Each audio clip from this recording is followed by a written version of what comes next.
त्याला पूर्वीची गोष्ट आहे. बबलू माकड एका दाट जंगलात राहत होते.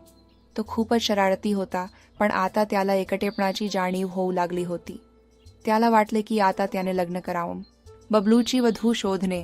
बबलूने जंगलातील सर्व प्राण्यांना सांगितले, मी लग्न करू इच्छितो, कोण माझी वधू होईल?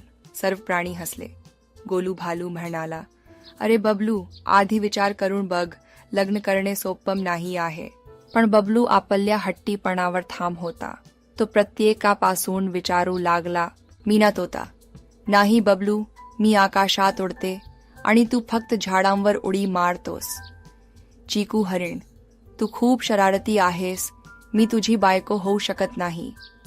गज्जू हत्ती, तू खूप छोटा आहेस, मी तुझ्याबरोबर कसा राहू? बबलू निराश झाला. कोणीही त्याच्याशी लग्न करण्यास तयार नव्हते.